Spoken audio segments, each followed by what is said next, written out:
In the ongoing litigation between the merchant law firm, representing one of the Trump co-defendants in the Georgia election interference case, and the office of Fani Willis, Fulton County, Georgia District Attorney, one of the latest developments saw the DA's office appear in a court hearing and essentially argue that it does not exist. But let's not completely dismiss the county's point that the Fulton County District Attorney's Office is not a formal entity. It's not a municipal body. It's not an incorporated entity. It's just a name that we've given. I mean, if you were to sue a lot of the entities that are subject to the Open Records Act for some other violation, it would be, you'd be suing the sheriff or the DA or, the governor, right? I mean, that's how we do things in terms of suing for relief within the purview of those named elected officials. The merchant law firm is currently requesting that the DA's office produce documents in accordance with the Open Records Act. The DA's office is resisting this request, which Judge Rachel R. Krause notes is a common practice among government offices. Instead of producing the documents, the DA's office has filed a motion to dismiss the request, arguing that the DA's office does not exist as the kind of entity that could be sued for not responding to a records request. In the cases of Fulton, you have the district attorney's office, which is under the judicial branch and also under the judicial article of the Georgia Constitution. And because it's not applicable to a state constitutional officer, such as the district attorney, it's not applicable to his office. And that's what there lies the distinction. Okay. Judge Krause noted that the Fulton County District Attorney's Office has an open records agent, a records custodian, and a process and procedure in which it routinely engages to provide open records, to fulfill open records requests that are submitted to it. But Attorney Sandy Monroe, representing the DA's office, responded that the DA's office has made a process for fulfilling open records requests, quote, because it's their civic duty. But she goes on to add that the office has immunity from suits, and hence the civic duty does not subject the office to suit. Attorney-client or prosecution investigatory, records, that sort of thing. And so my question, I've not known many government agencies that just give out things because they want to be kind rather than because they are legally obligated to. And so one question I have is, if the Fulton County District Attorney's Office is not governed by the Open Records Act, then why does the Fulton County District Attorney's Office have an open records agent, a records custodian, and a process and procedure in which it routinely engages to provide open records, to fulfill open records requests that are submitted to it? Because it's part of their civic duty, a civic duty that is outlined in the Georgia Constitution. However, it doesn't subject them to suit. There is an immunity that also lies in this as well. We have here, the immunity is, excuse me, just give me a moment. The immunity lies in private suits. This argument that because the immunity, there's an immunity, I'll start again. The Georgia Constitution unequivocally provides that the district attorney shall enjoy an immunity from private suits from actions arising. Judge Krause cited two previous cases in which the district attorney was sued over open records, and that the appellate courts did not note in the cases that the district attorney had immunity. How do you square that position, right, with Felker versus Lukemire and Chua versus Johnson? Both of those cases, one of them is from 2016. Both of those cases are open records disputes.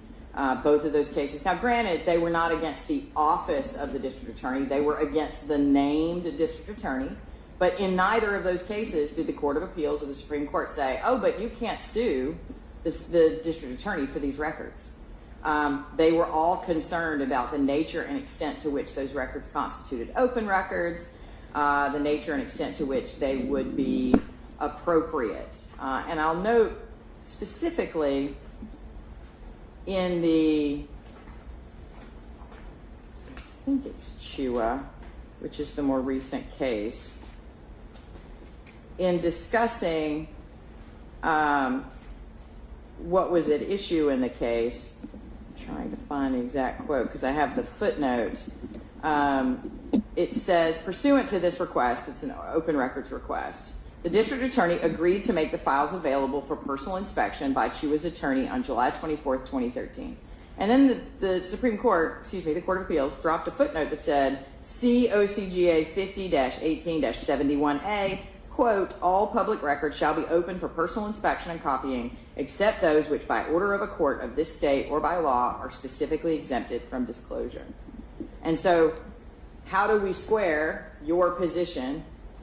Again, understanding that in those cases, the actual district attorney was named personally, but how do we square those cases with y'all's position that the only reason the DA provides those documents is because it's their civic duty, but that the DA's office is not subject to suit under the Open Records Act? Attorney Monroe did not seem to have an answer for the question. It's a great question, Your Honor.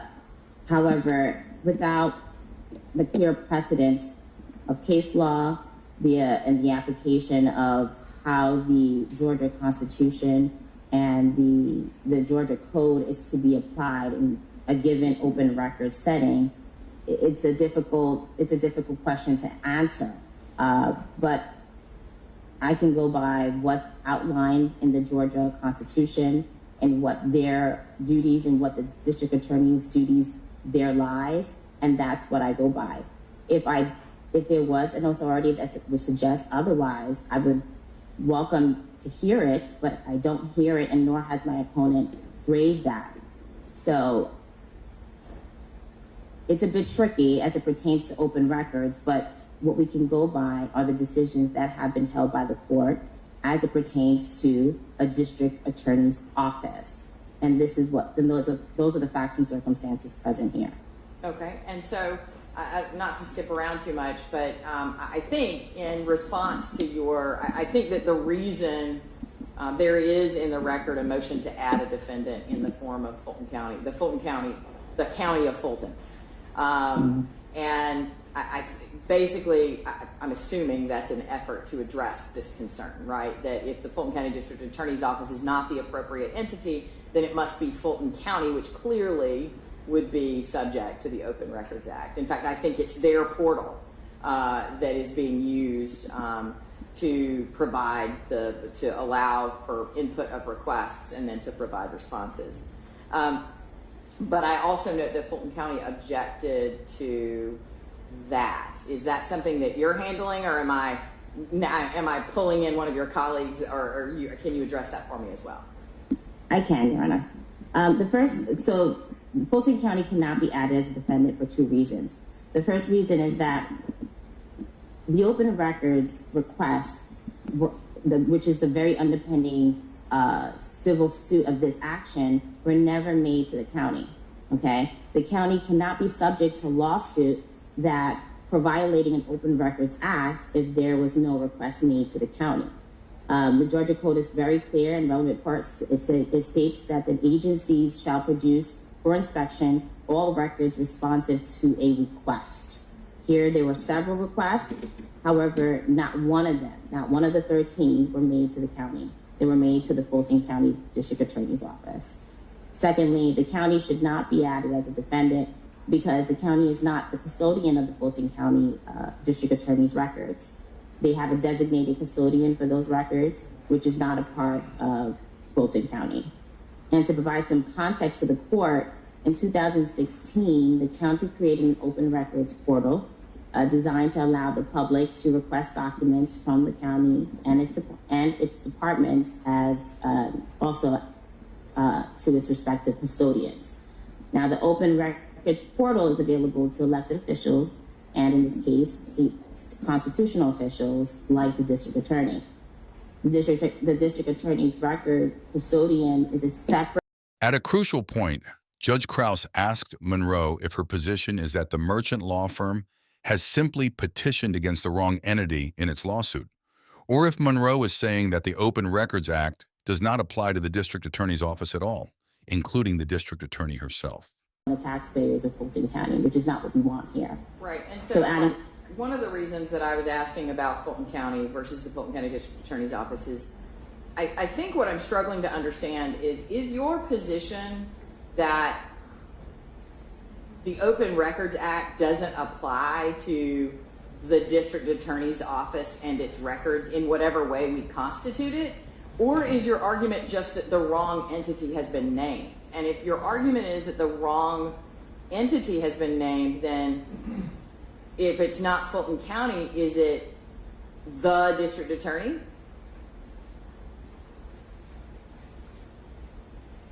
So it is certainly, I'll start by saying that it's certainly not the Fulton County District Attorney's Office.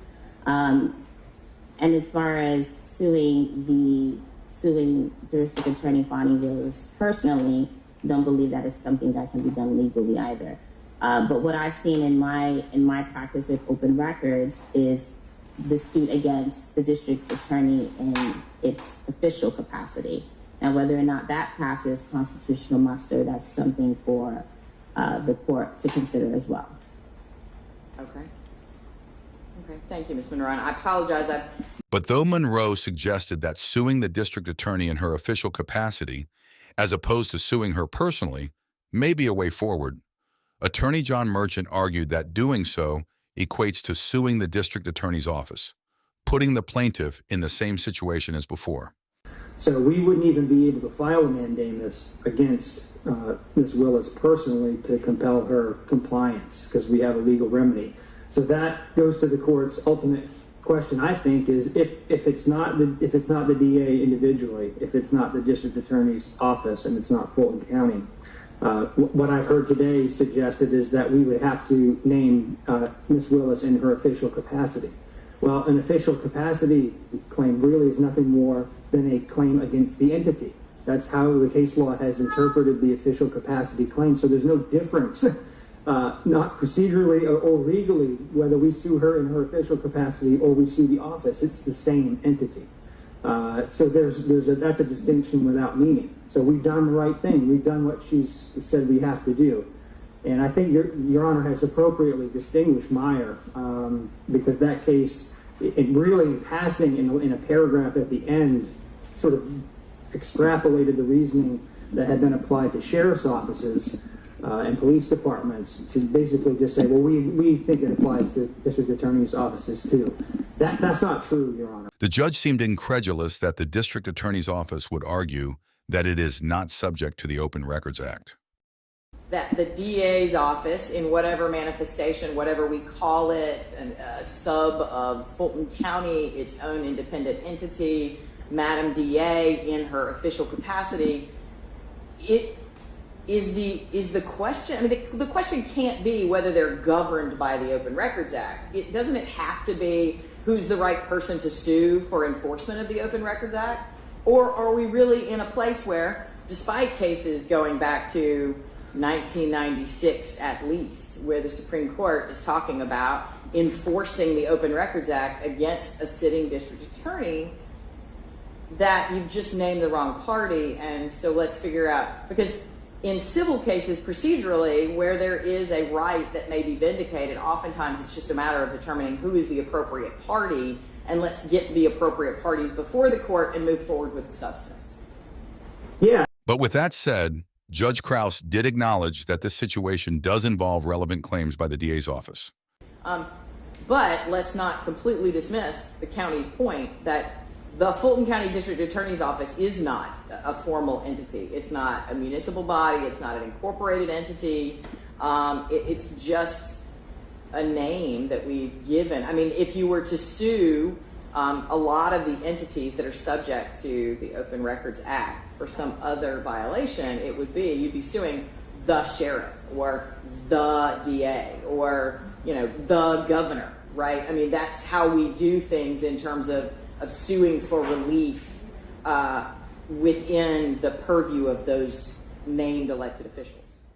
After hearing both sides, Judge Krause decided to allow the Merchant law firm to add the district attorney in her official capacity to the lawsuit.